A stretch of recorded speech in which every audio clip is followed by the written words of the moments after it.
Hatiku teguh di dalam janji-Mu sampai ku melihat kuasa-Mu. Karya-Mu sempurna, ajaib dan mulia, penyertaan-Mu buktikan kasih-Mu kepadaku. Ku agungkan Engkau, Yesus termulia, kasih-Mu terindah selamanya.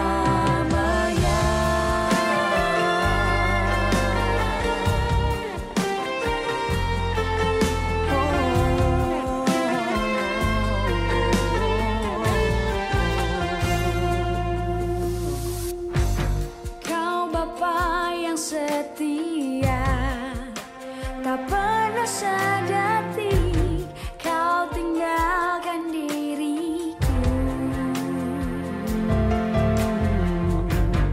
Hatiku teguh di dalam janji-Mu sampai ku melihat kuasa-Mu. Karya-Mu sempurna, ajaib dan mulia, penyertaan-Mu buktikan kasih-Mu kepadaku. Ku agungkan. Salam Bapak Ibu Saudara sekalian, puji nama Tuhan, bersyukur dan bersyukur kalau sampai saat ini kita kuat sehat, apalagi kita diberkati, tentunya semua karena kemurahan Tuhan. Dan di hari Minggu ini, hari di mana kita akan mendengarkan kebenaran firman Tuhan, namun sebelum itu kita akan memuji Tuhan. Biarlah hari-hari ini menjadikan hari yang indah, apalagi saat ini sebentar lagi di tahun 2021 sudah ada di depan kita. Mari dengan satu semangat kita tetap melekat bersama Yesus. Namun sebelum ibadah dimulai, mari kita akan satukan di dalam doa. Kami bersyukur ya Bapa, hari ini kalau kami ada itu semua karena anugerah-Mu. Dan biarlah di ibadah online saat ini, baik di GBI Kasih Kristus Plaza Pasifik maupun Taman Palem Lestari, biarlah kami bersama-sama meninggikan dan mengagungkan nama-Mu. Dan hanya di dalam nama Tuhan Yesus Engkau akan mengurapi ibadah kami. Dan biarlah ibadah kami, ibadah yang menyenangkan isi hati-Mu. Hanya di dalam nama-Mu kami sudah berdoa dan mengucap syukur. Haleluya, amin. Puji nama Tuhan. Bapak Ibu, mari kita persiapkan hati kita. Kita akan memuji dan menyembah nama Dia.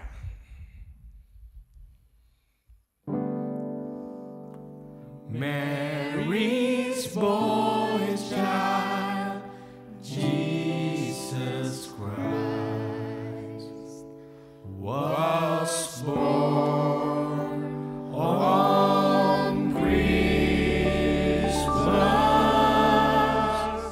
Day.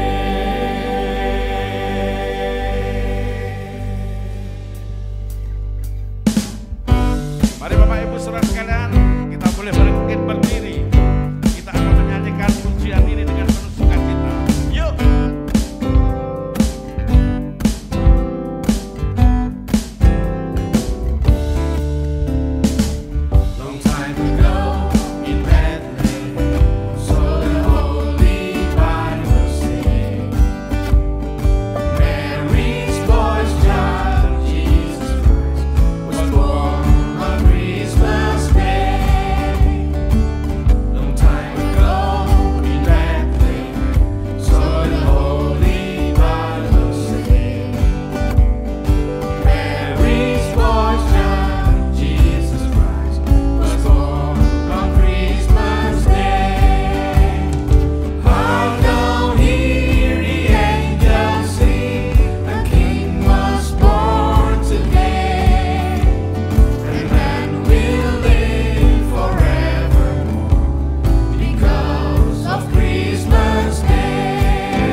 Kita merindukan Tuhan.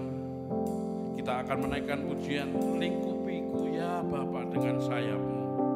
Biarlah hari-hari ini Tuhan menaungi juga dengan kuasa-Nya.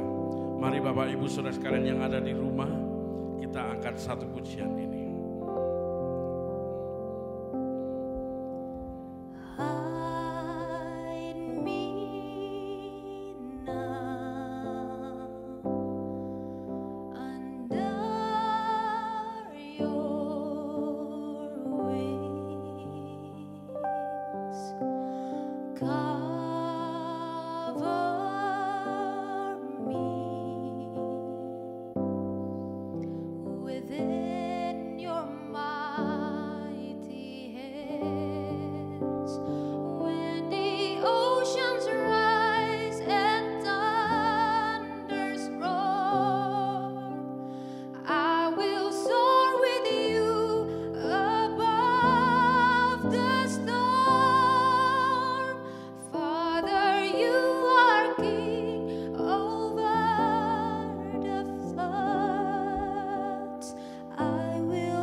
Bapak Ibu Saudara sekalian, kita angkat pujian kembali dari awal. Kita katakan lingkupiku ya Bapa.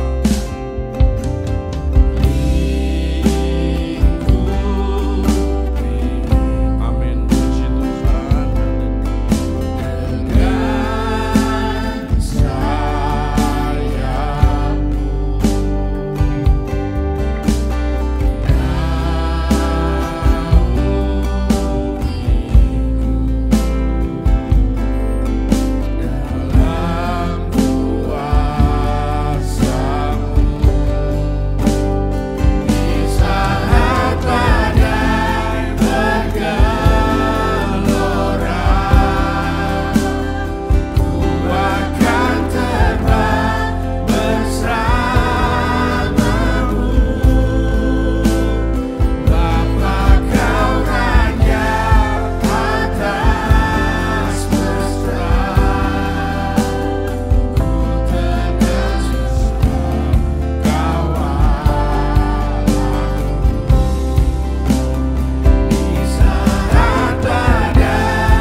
Kita tidak perlu khawatir dan kita tidak perlu cemas.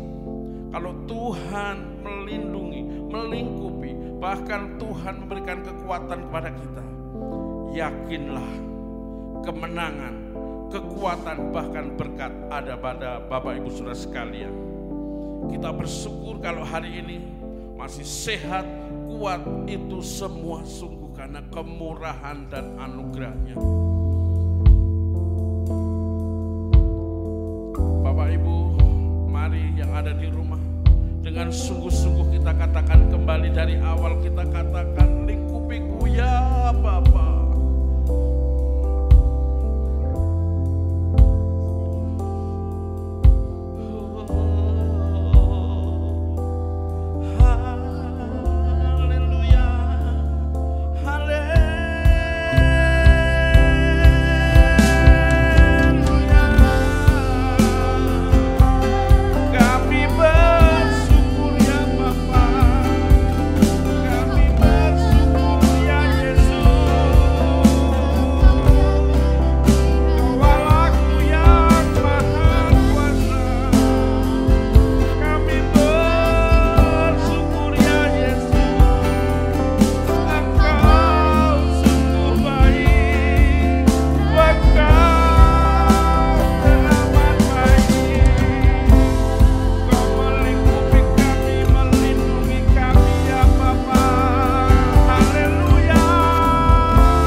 Hari ini biarlah firman Tuhan menjadi kekuatan bagi kita semua. Dan hanya di dalam nama-Mu ya Bapa, kami akan mendengarkan kebenaran firman Tuhan dengan penuh sukacita. Haleluya, haleluya. Amin.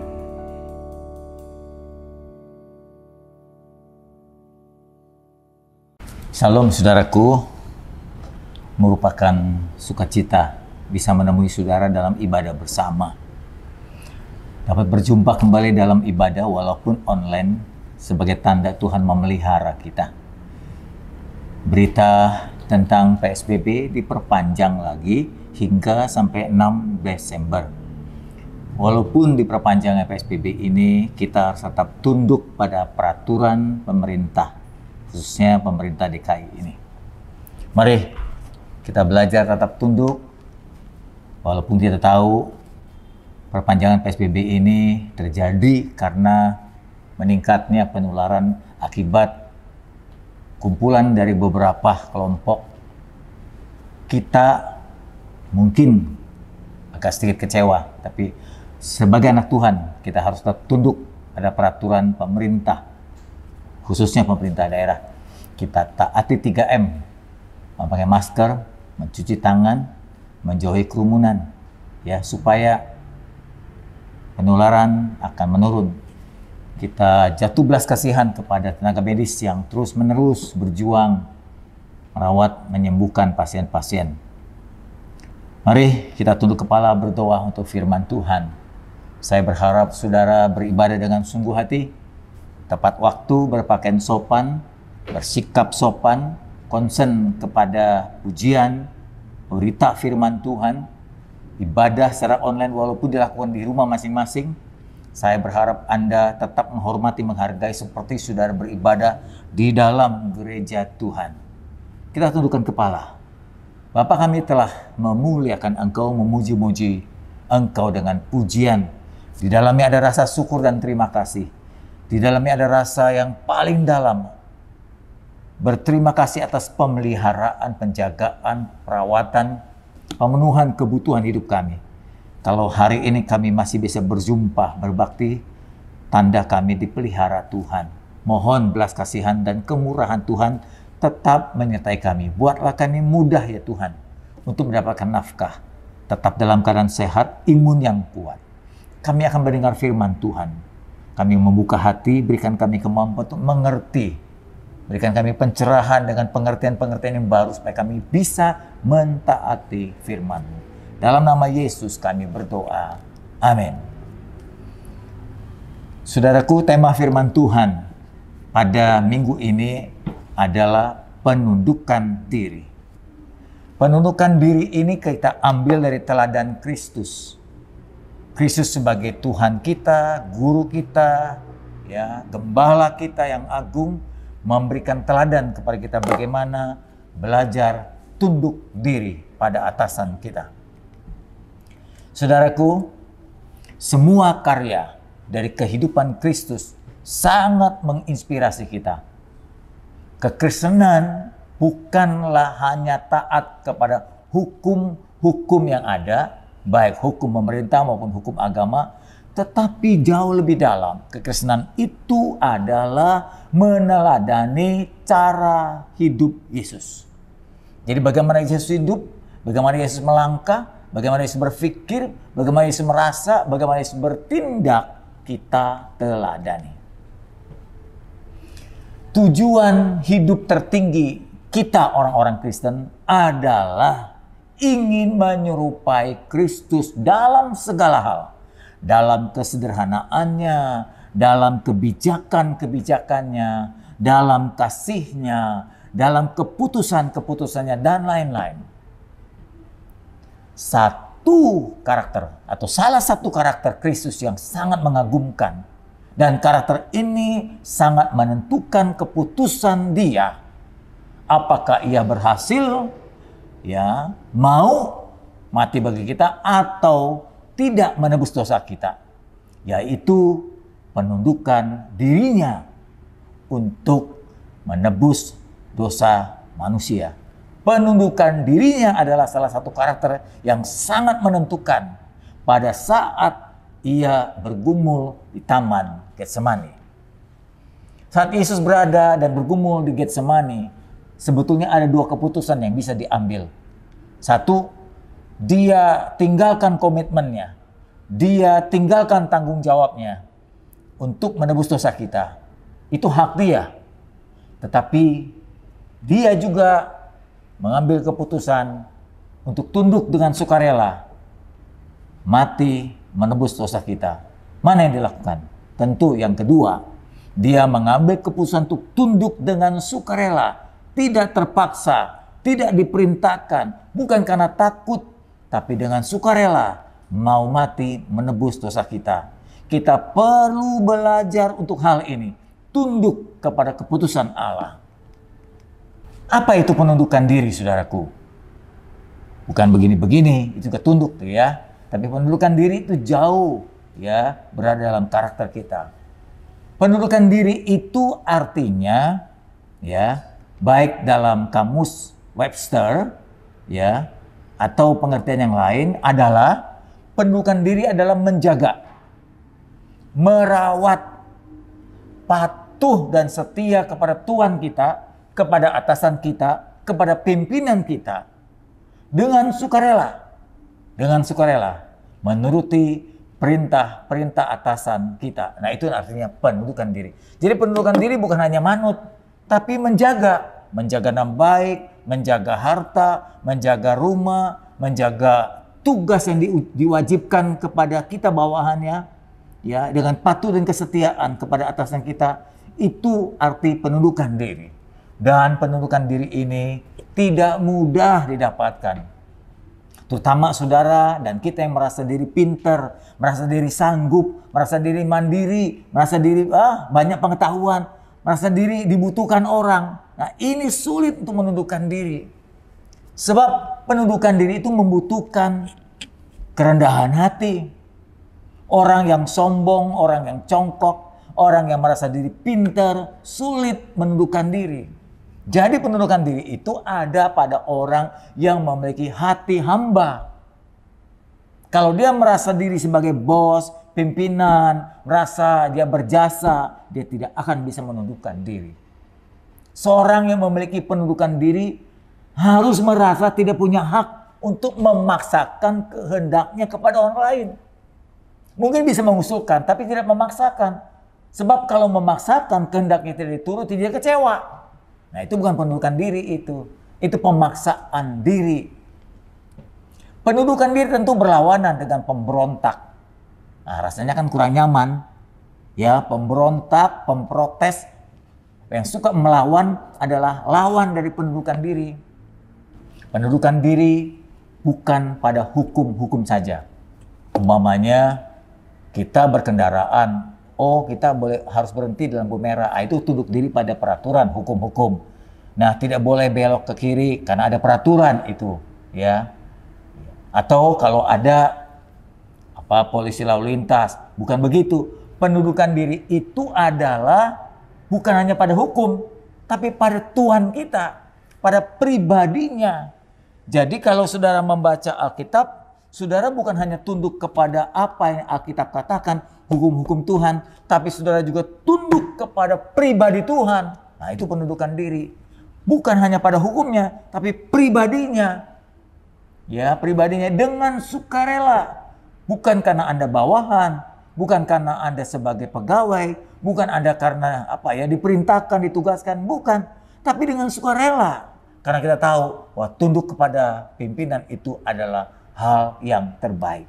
Dan itu teladan yang kita dapatkan dari Kristus. Penundukan diri membutuhkan perubahan kodrat. Kalau saudara masih menggunakan kodrat yang lama, manusia yang mudah tersinggung, manusia yang egois, manusia yang memenang sendiri, manusia yang suka memaksakan kehendak dirinya, tidak akan bisa menundukkan diri pada atasan. Kenakanlah kodrat yang baru. Dan itu membutuhkan pertobatan sejati. Dirubah oleh Roh Kudus, setelah bertobat, dirubah, membutuhkan proses. Maka penundukan diri tidak akan terjadi pada orang-orang yang baru bertobat. Atau sebaliknya, Kalau sampai ada orang tidak menundukkan dirinya, maka dia bukan orang yang bertobat dan belum mengenakan tabiat yang baru.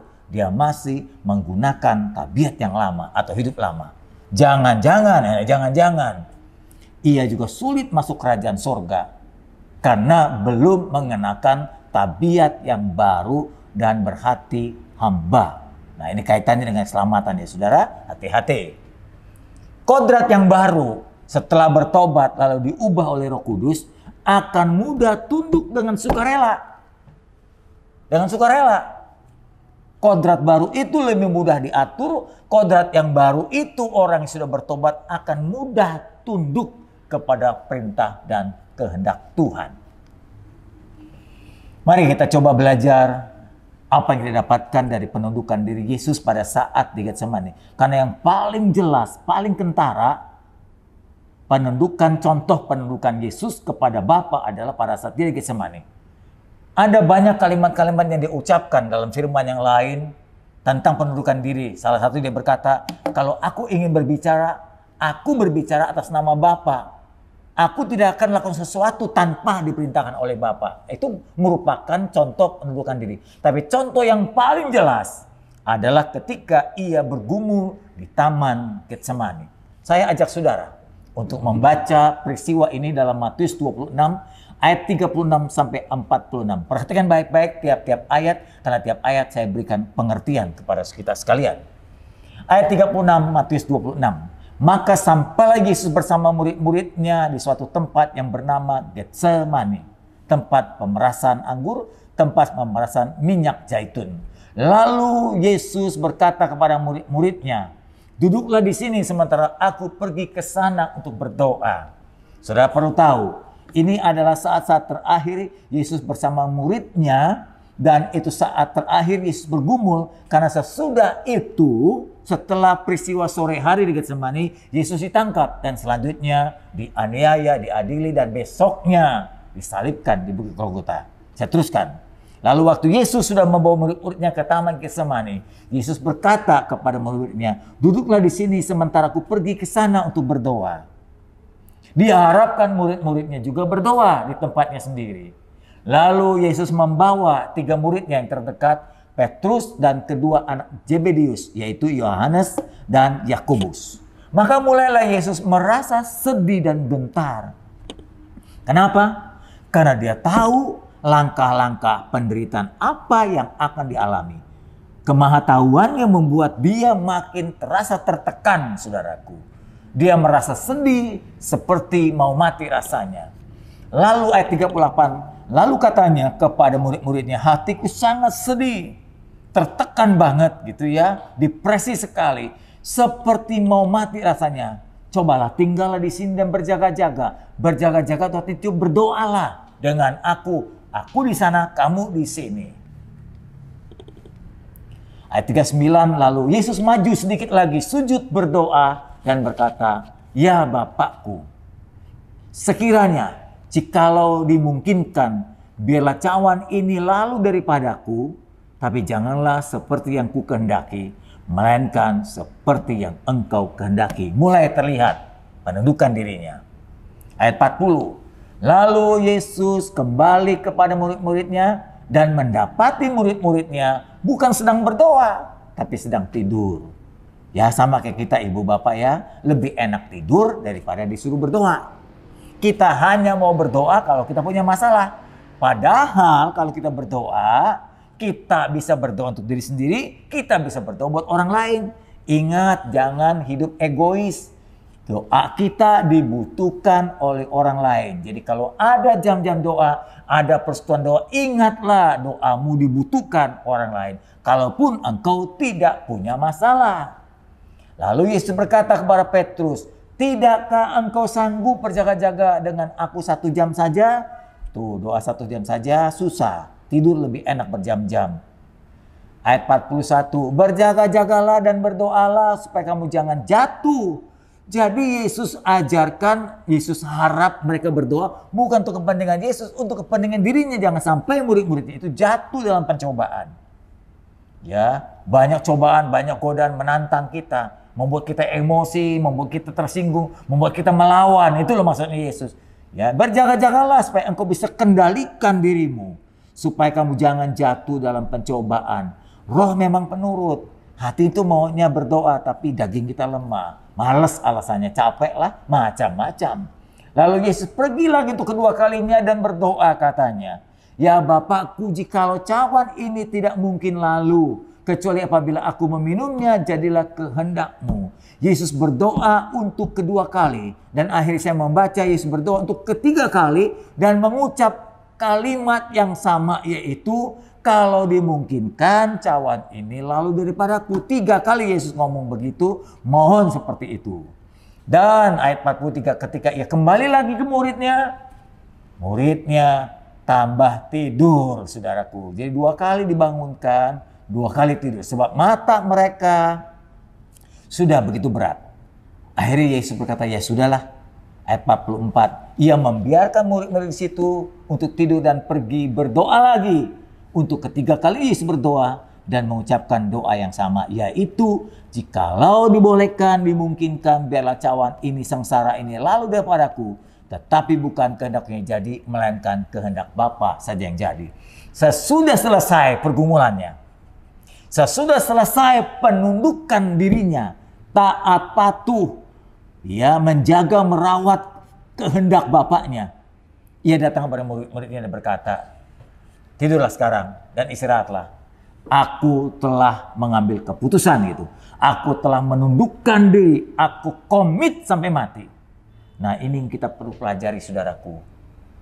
Hamba Tuhan, pelayan Tuhan, jemaat Tuhan tidak bisa seperti Yesus. Komitmennya bisa berubah, tanggung jawabnya bisa berubah, nggak nyaman beberapa waktu mau tinggalkan tanggung jawabnya, nggak nyaman lagi komitmennya digugurkan.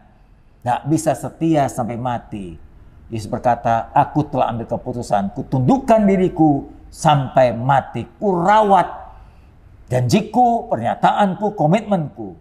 Lalu dia berkata, lihat, saat sudah tiba, aku tidak gentar lagi, karena telah kuputuskan, aku tunduk pada perintah Bapa sampai akhir hidupku. Bahwa anak manusia akan diserahkan ke tangan orang berdosa. Bangunlah, marilah kita pergi. Hadapilah dia yang menyerahkan aku, sudah semakin dekat. Saudaraku, setelah kita membaca konteks ini, penundukan diri Yesus membutuhkan keputusan apakah dia rela mati menebus dosa kita atau tidak. Ternyata Yesus ambil keputusan tunduk, mau mati atas perintah Bapa demi kebaikan kita, menebus kesalahan dosa kita. Semua karya Yesus, pengajarannya, mujizatnya, penginjilannya, hikmatnya, ya, akan jadi sia-sia tanpa Yesus dapat menundukkan diri di Getsemani itu. Saya boleh berkata, dari seluruh karya Yesus, dia disalibkan, dia bangkit, dia mengajar, mujizat. Penentunya adalah justru waktu dia di Getsemani. Coba bayangkan, kalau di Getsemani dia berkata, Bapak, aku nggak mau tunduk. Sebetulnya dia nggak berontak. Dia berkata, aku nggak mau lah mati menderita begitu. Aku pulang lagi ke sorga. Aku tinggalkan ya tugasku. Maka tidak akan pernah ada artinya penebusan. Tidak ada kematian Yesus. Tidak ada kebangkitan Yesus. Tidak ada kenaikan Yesus. Tidak ada keselamatan dan penebusan dosa buat saudara dan saya.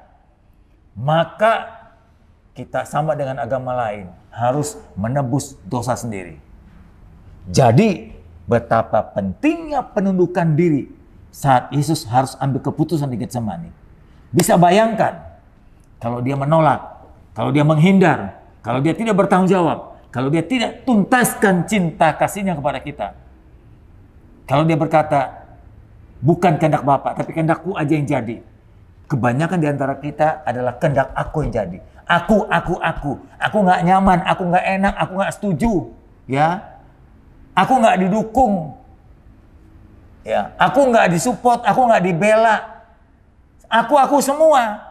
Jadi aku menghindar ya, aku tinggalkan ya, gitu ya. Aku pergi ya, aku tidak mau mati ya. untuk menebus dosamu. Bayangkan jadi seperti apa kekristenan ini. Saudara dan saya orang Kristen, yang kita teladani cuma satu, Yesus saja. Mari belajar tunduk pada kehendak Bapa. Dimulai dari Dia, tunduk pada atasan-atasan kita. Yesus memantapkan dirinya untuk sukarela tunduk sampai mati demi menebus dosa-dosa kita. Dia rela membayar harga. Ketika dia sudah tunduk, dia rela membayar harga. Kita perhatikan ayat 37. Ayat 37 membuktikan Yesus rela menahan menumpuknya penderitaan yang sudah dialami sebelum disalibkan. Ada banyak orang menghina, membuli, merendahkan, meludahi, mengata-ngatai, menjelekkan, memfitnah. Itu yang sudah dialami. Disingkirkan, tidak dihargai, dianggap kecil, dari keluarga miskin, anak tukang kayu dan macam-macam. Di kuping itu nggak enak, nggak nyaman. Tapi dia diam saja. Seperti yang saya alami juga, diam saja. Sudah dialami, menumpuk saudara sepanjang hidupnya. Dan akan dialami juga. Yaitu waktu di Getsemani dia bisa membayangkan. Dia akan disiksa, dia akan dihujat, dia akan disuruh pikul salib sampai jatuh bangun. Sudah bayangkan, akibat penderitaan-penderitaan yang dia tahu, jadi tertekan. Sehingga Alkitab berkata, peluhnya jatuh seperti darah. Seperti tertulis dalam Lukas 22 ayat 44. Ia sangat ketakutan bagaimanapun dia manusia. Dia manusia, dia ilahi juga. Kemanusiaannya membuat dia begitu takut. Dan makin bersungguh-sungguh berdoa. Kata Injil Lukas. Peluhnya, keringatnya menjadi titik-titik seperti darah. Bertetesan jatuh ke tanah. Bayangkan betapa tertekannya Yesus itu. Ayat 38. Walaupun Yesus begitu sedih menanggung penderitaan beban yang amat berat, dia tidak menghindar, tetap dia tunduk. Walaupun seperti mau mati rasanya, dia tidak pergi, dia tidak melarikan diri, tapi dia tetap tunduk sampai mati. Ayat 39, dia berkata, di tengah-tengah tekanan yang hebat begitu rupa, seperti mau mati rasanya, dia ngomong, dalam doa yang pertama, Bapa, kalau boleh lalukan sengsara ini. Kalau boleh lalukan cawan ini, karena dia melihat cawan sengsara di hadapannya. Kalau boleh. Apakah kalimat ini menandakan bahwa Yesus minta dibebaskan dari penderitaan? Minta dilepaskan dari tanggung jawabnya agar nyaman? Nggak ada orang membuli lagi, nggak ada orang menghina lagi, nggak ada orang yang menjelekkan dia, mau enak aja, tenang. Tetapi yang sesungguhnya kalimat itu yang berkata, kalau boleh lalukan cawan daripadaku, adalah jauh lebih berarti dia, Yesus, tidak ingin terpisah dari Bapa. Kenapa terpisah? Karena dosa yang ditanggung oleh Yesus, dosa semua, dosa kita, dosa semua orang, ditanggungnya di hadapan Yesus, ditanggungnya di pundak Yesus, itu membuat Yesus terpisah dari Bapa. Dari Yesus yang tidak berdosa menjadi sangat berdosa, menanggung dosa-dosa kita. Itulah yang membuat dosa memisahkan anak dan Bapa, memisahkan Yesus dan Bapa di surga. Dan itu yang dia minta, kalau boleh jangan sampai aku terpisah dari Bapa. Jadi cawan itu bukan hanya menyatakan penderitaannya, tapi cawan itu membuat keterpisahan dia dari Bapa. Penderitaan yang paling besar adalah kalau terpisah dari Bapa. Menurut saya memang keterpisahan itu sementara waktu, saudara. Setelah dia menebus, dia kembali lagi, ya diterima atau dipulihkan. Ya, saudaraku, sementara dia menanggung dosa kita, dia dianggap hitam. Makanya waktu dia berkata, Eloi, Eloi lama sabachthani, mengapa Bapa meninggalkan aku? Karena Bapa melihat Yesus penuh dengan dosa kita. Itu membuat Yesus terpisah dari Bapaknya. Yesus sudah berkomitmen. Sekali dia bilang iya, dia tidak akan berubah. Beda dengan kita. Ya hari ini, besok tidak. Ya hari ini, minggu depan tidak. Ya hari ini, bulan depan tidak. Kita tidak bisa berkomitmen. Komitmen itu hasil dari penundukan diri. Markus pasal 10 ayat 33-34. Untuk membuktikan dia tidak menghindar dari penderitaan. Kalau dia minta berkata, kalau bisa lalukan cawan daripadaku, itu bukan berarti dia tidak mau menderita. Bukan, dia telah sebutkan nubuatannya Markus 10 yang berkata begini, saudaraku. Katanya, marilah diajak murid-muridnya kita pergi ke Yerusalem. Anak manusia atau aku akan diserahkan kepada imam-imam kepala dan ahli-ahli Taurat. Dan mereka itu akan menjatuhkan aku hukuman mati. Dia sudah tahu. Tapi keputusannya itu di Getsemani. Dan mereka akan menyerahkan aku kepada bangsa-bangsa yang tidak mengenal Allah.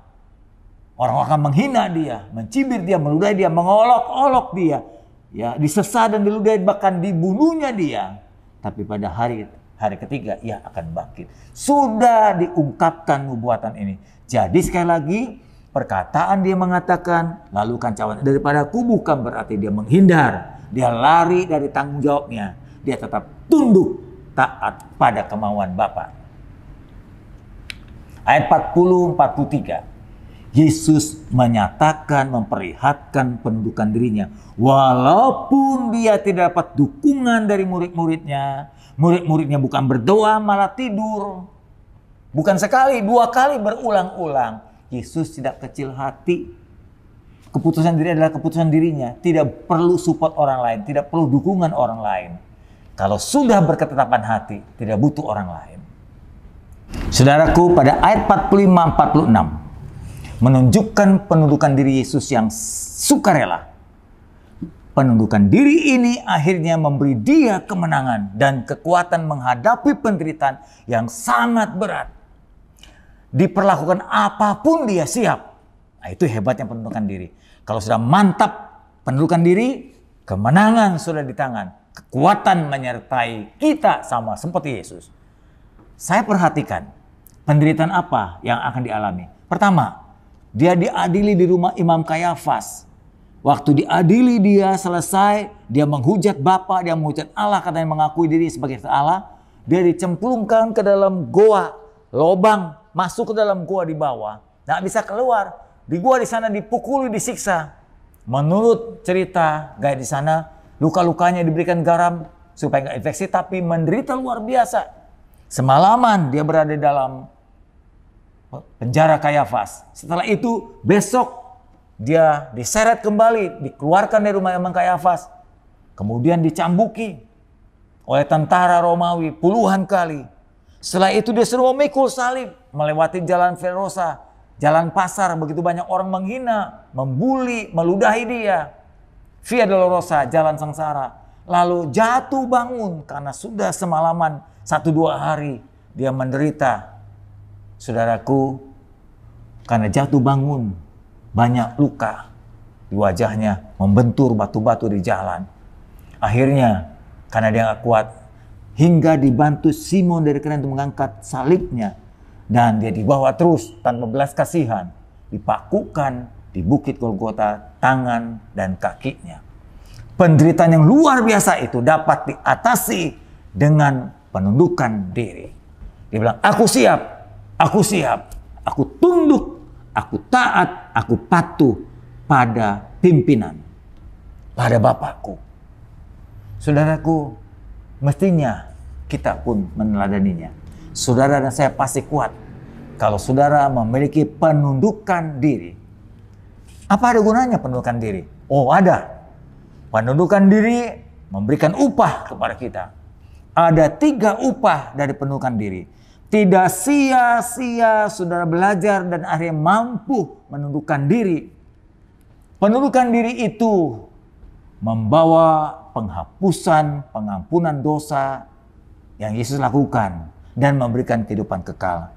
Akibat penundukan diri itu, ya, Yesus mampu menderita dan mati disalibkan tanpa memberontak, tanpa menghujat, tanpa kecewa.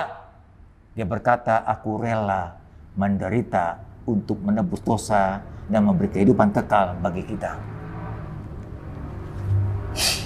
Pendudukan diri kita pun, ya, kita pun yang meneladani pendudukan diri seperti Kristus akan mendapatkan upah. Yang pertama, ada 3. Kita akan dimuliakan dan dihormati. Begitu firman Tuhan.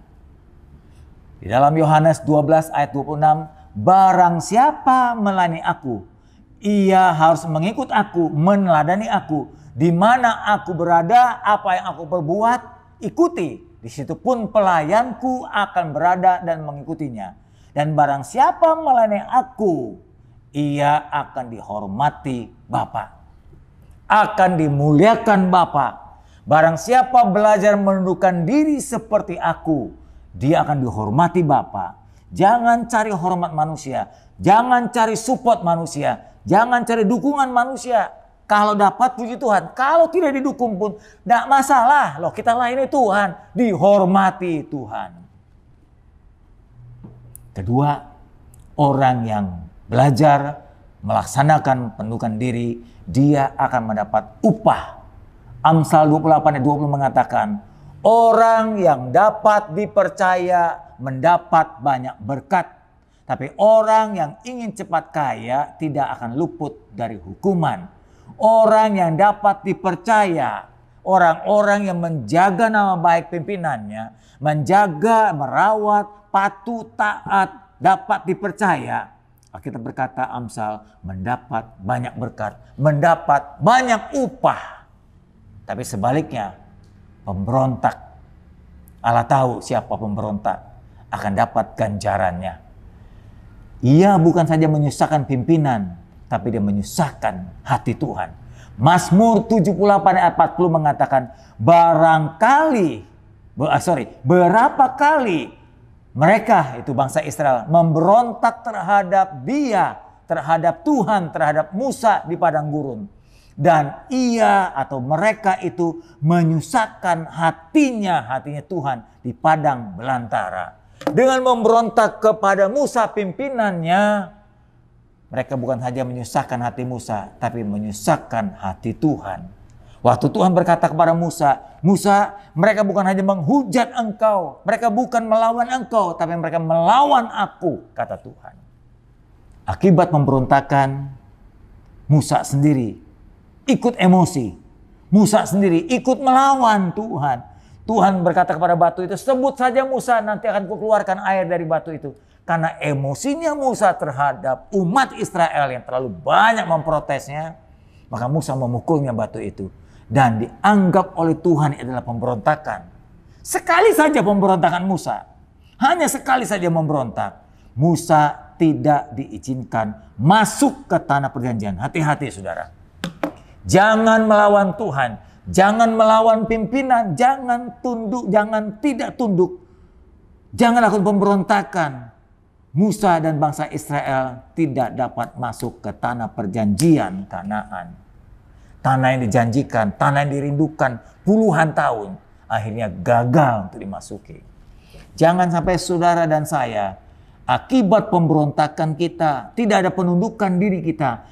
Akhirnya hidup kita muter-muter saja. Tidak sampai tujuan masa depan yang indah. Walaupun itu hebatnya Musa. Jiwa yang besar dari Musa, walaupun Musa ditolak, tidak masuk ke tanah Kanaan, dia tidak sakit hati, dia tidak kecewa, dia tidak melawan Tuhan, tapi dia justru memohon kepada Tuhan, Tuhan, kalau aku tidak masuk ke tanah Kanaan, bangsa Israel ini membutuhkan gembala, membutuhkan pemimpin. Siapa yang memimpin mereka nanti di tanah perjanjian itu? Kalau aku sudah tidak masuk, tidak apa-apa Tuhan, biar aku mati di gurun ini. Memang akhirnya Musa mati di gurun. Dan mayatnya tidak ditemukan, mayat diambil Tuhan. Dibawa oleh malaikat Mikael, saudaraku. Ya, saudaraku, dia memohon. Musa memohon kepada Tuhan. Tolong carikan gembala pengganti dari diriku. Supaya bangsa ini nanti terus digembalakan sampai ke tanah perjanjian itu. Itu dituliskan dalam Bilangan 27. Musa besar jiwanya. Seorang pemimpin yang hebat. Dia berkata, lalu berkatalah Musa kepada Tuhan, Tuhan, aku memang sudah tidak bisa masuk lagi. Aku melawan Tuhan. Aku tidak tunduk kepadamu. Biarlah Tuhan, Allah dari roh segala makhluk, mengangkat atas umat ini seorang yang akan memimpin, mengepalai mereka waktu mereka keluar masuk nanti. Membawa mereka keluar masuk supaya umat Tuhan jangan hendaknya seperti domba-domba yang tidak mempunyai gembala. Lalu Tuhan berfirman kepada Musa, aku restui, setujui, genapi kemauanmu Musa. Ambillah Yosua bin Nun itu, wakilmu, pengikutmu, seorang yang penuh dengan roh, letakkanlah tanganmu atasnya. Musa akhirnya mendapat pengganti, yaitu Yosua. Yosua yang akan meneruskan kepemimpinan Musa. Tuhan memilih Yosua untuk menggantikan pengembalaan Musa untuk orang-orang Israel. Yang ketiga, berkat dari penundukan diri, yaitu mendapatkan kapasitas kemampuan yang lebih besar. Kalau dulu engkau mampu segini, kalau Tuhan nanti lihat engkau tunduk dan dipindahkan engkau dengan tanggung jawab yang lebih besar, maka Tuhan kasih kapasitas kemauan yang lebih besar. Sebagai contoh, saudara tahu Yosua tadi. Dulunya dia seorang pengikut saja. Lalu karena dia tunduk, dia taat, turuti pimpinannya, maka akhirnya dia terbiasa untuk belajar memimpin, menjadi wakil Musa. Setelah Musa tidak lagi bisa masuk tanah Kanaan, dia dimampukan Tuhan dipilih untuk memimpin bangsa Israel. Seperti tadi tulisan Bilangan 27 itu. Yang kedua, contoh adalah Yusuf. Yusuf dari seorang anak dari Ishak.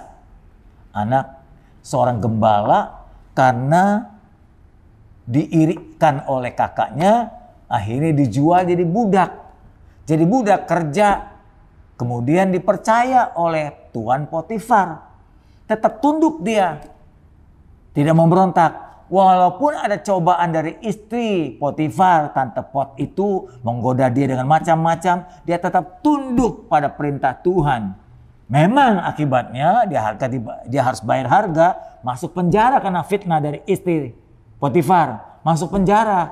Tuhan jadikan itu kuliah gratis bagi Yusuf, belajar ketatanegaraan untuk bisa memimpin Mesir. Karena akhirnya Mesir diubah oleh Tuhan dengan kelimpahan dan dengan kelaparan.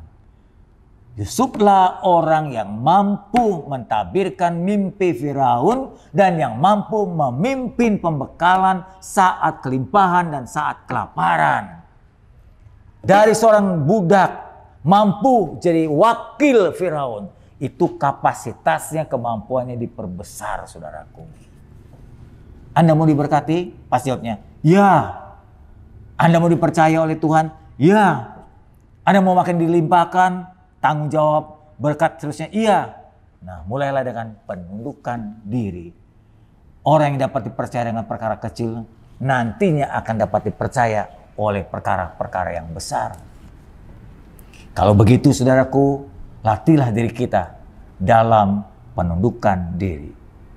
Menundukkan diri tidak gampang. Anda harus sangkal diri, bayar harga, pikul salib. Harus begitu. Ketika kemauan untuk melawan, ketika Anda mau berontak, ketika mau memprotes, tahan. Anda berkata, aku harus tunduk, aku harus tunduk, aku harus tunduk. Begitu. Penundukan diri adalah tanda kecerdasan rohani kita. Kecerdasan, kedewasaan rohani. Jadi dewasa rohani atau kekanak-kanakan, lihat dari melawan atau tunduk diri. Seorang dapat hebat dalam pelayanan. Hebat karunianya. Ya karunia nubuat, karunia penyembuhan, karunia-karunia lain, termasuk karunia berkhotbah, bertalenta ini, bertalenta itu, mampu berkorban banyak. Mungkin ada orang yang murah hati, dia baik loh, duitnya banyak korban. Penginjilannya hebat, dapat memenangkan jiwa banyak. Kemampuan berteologi, mungkin dia sekolah Alkitab segala macam. Semua kemampuan tadi tidak akan jadi berharga dan gagal di mata Tuhan. kalau kita tidak memiliki satu sifat ini, penundukan diri dan kerendahan hati. Penundukan diri dan kerendahan hati itu satu gandengan. Pasangannya, kembarannya. Orang yang rendah hati pasti bisa menundukkan diri. Orang yang menundukkan diri pasti rendah hati. Jadi kalau Anda suka berontak, Anda adalah orang yang sombong. Saudara suka melawan adalah orang yang sombong. Penundukan diri tidak pernah memaksakan kehendak diri. Yesus berkata, biar kehendak yang lain yang jadi. Kalau usulanku diterima, puji Tuhan. Kalau tidak, tidak apa-apa. Bukan kehendakku yang jadi, kehendak Bapa, kehendak orang lain, kehendak orang banyak. Demi kebaikan mereka, bukan demi kebaikanku. Nah, itu penundukan diri. Ya, penundukan atau tanpa penundukan diri, seorang menjadi congkak, merasa dirinya hebat, merasa dirinya pintar. Penundukan diri harus memiliki atau disertai dengan kerendahan hati, hati seorang hamba.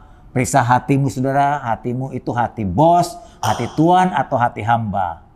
Orang yang mampu menundukkan diri, pasti mampu mengalahkan diri. Jadi nggak bisa emosi seenaknya, nggak bisa marah seenaknya. Dia dapat mengalahkan diri dan akhirnya dia dapat mengalahkan orang lain. Saya berharap seorang anak harus tunduk pada orang tuanya berdasarkan firman Tuhan dalam Efesus 6 ayat 1-4. Hai anak-anak, taatilah orang tuamu di dalam Tuhan, karena haruslah demikian. Hormatilah ayah ibumu. Ini adalah suatu perintah yang penting seperti yang nyata dalam janji ini, supaya kamu berbahagia dan panjang umurmu di bumi. Hai bapak-bapak, jangan cuma mau dihormati orang tua, janganlah engkau bangkitkan amarah atau pancing hati anakmu, tapi didiklah anak-anakmu di dalam ajaran dan nasihat Tuhan. Yang kedua, seorang istri harus tunduk pada suami. Hati-hati istri yang mampu mencari nafkah, hati-hati istri yang pintar, hati-hati istri yang sekolahnya tinggi. Biasanya cenderung walaupun tidak semua, untuk melawan suami. Hai istri, Efesus 5 ayat 22 dan 25. Tunduklah kepada suamimu seperti kau tunduk kepada Tuhan. Saya buat imbangan ayat 25. Hai suami, kasihilah istrimu seperti Tuhan Yesus telah mengasihi jemaatnya dan telah menyerahkan dirinya bagi jemaat. Penundukan diri contoh yang ketiga adalah hamba. Hamba harus tunduk pada Tuhannya berdasarkan firman Tuhan Efesus 6:5-8. Hai hamba-hamba, taatilah Tuhanmu di dunia ini dan dengan takut dan gentar, dengan tulus hati, sama seperti engkau taat kepada Kristus. Jangan hanya taat tunduk di hadapan mereka saja untuk menyenangkan hati mereka, tapi sebagai hamba-hamba Kristus dengan segenap hati engkau melakukan kehendak Allah. Dan yang dengan rela menjalankan pelayanannya seperti orang-orang yang melayani Tuhan, bukan untuk manusia. Kamu tahu bahwa setiap orang, baik hamba maupun orang merdeka, kalau ia telah berbuat sesuatu yang baik, ia akan menerima balasan dari Tuhan. Sekian saudaraku, mari belajar kita tundukkan diri dalam segala bidang untuk memberikan teladan bahwa kita adalah murid Yesus. Mari kita tutup kepala, kita berdoa. Bapa Surgawi, terima kasih. Kami telah dengar firman-Mu ya Tuhan. Kami mau belajar, bukan hanya mengerti, bukan hanya mendengar firman, tapi mentaatinya. Bentuklah kami Tuhan supaya makin dewasa.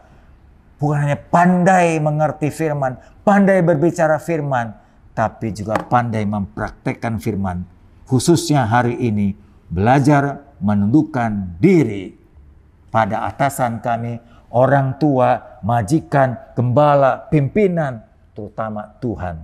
Terima kasih Tuhan. Dalam nama Yesus kami berdoa. Amin. Saudaraku, sebelum kita akhiri ibadah kita ini, saya akan membacakan beberapa pengumuman untuk kita sekalian.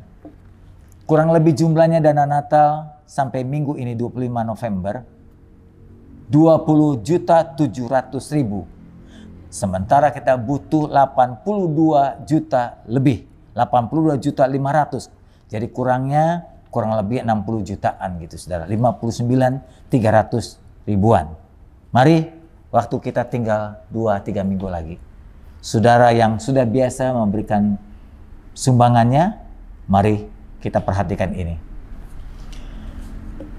Pengumuman yang pertama, saudaraku, doa malam akan diselenggarakan tanggal 4 dan 18 Desember. Tolong catat dan lingkari, ingat baik-baik, doamu dibutuhkan orang lain. 4 dan 18 Desember jam 7 malam dengan Zoom meeting. Untuk minggu atau untuk Jumat ini dalam doa malam akan diselingi dengan icebreaker atau kuis yang berhadiah minyak wangi karena kita memiliki sponsor. Perhatikan baik-baik, nanti jawablah sebaik mungkin. Pengumuman berikutnya, minggu depan ibadah akan disertai dengan perjamuan kudus. Oleh sebab itu, saudara siapkan diri untuk menerima roti dan anggur. Nanti pekerja Tuhan akan datang ke rumah saudara, mengirimkan roti dan anggur. Jika sampai Sabtu sebelum minggu Anda belum mendapatkannya, Anda bisa mencari roti sendiri dan anggur sendiri. Berikutnya, rangkaian acara Natal WBI untuk Palem Lestari Wanita Bethel Indonesia, Jumat tanggal 11 Desember jam 7 malam. Pembicaranya Ibu Gembala. Kedua, Natal Pemuda Sabtu 19 Desember jam 6 sore. Pembicaranya Bapak Alvin Kurniawan. Natal ketiga Tunas Remaja Palem, Minggu tanggal 20 Desember jam 11 pagi, ini Minggu, via Zoom juga. Natal Anak Joy Full Kit Palem Lestari tanggal 20 Desember sama dengan Tunas, tapi pada jam yang berbeda, jam 8 pagi.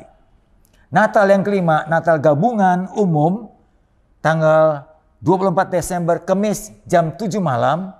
Natal umum by Zoom juga atau melalui online, secara online. Temanya Jangan Engkau Takut. Pembicaranya adalah Gembala Sidang sendiri. Dan Natal yang keenam, Natal Gading, Natal Anak Signing Kit, Jumat 25 Desember jam 9 pagi. Untuk minggu ini doa akan disertai untuk yang berulang tahun. Persembahan infonya atau info-info persembahan Bapak Ibu dapat lihat dalam warta gereja.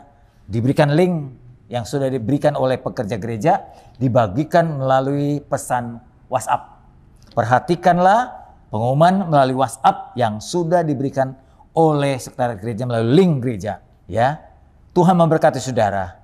Mari kita tunduk kepala. Sekali lagi kita berdoa terus untuk redaknya penularan COVID ini, untuk kekuatan dan semangat bagi kaum tenaga, untuk tenaga medis dimanapun mereka bekerja di setiap rumah sakit, dan untuk semua petugas khususnya di DKI di mana kita tinggal dan masyarakat sekitarnya, agar mereka sadar tentang 3M ini, karena semua demi kebaikan masyarakat juga.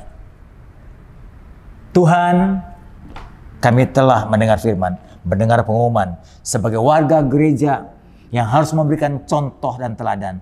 Kami mau taati perintah, tunduk pada perintah pemerintah kami, khususnya DKI, untuk melakukan 3M.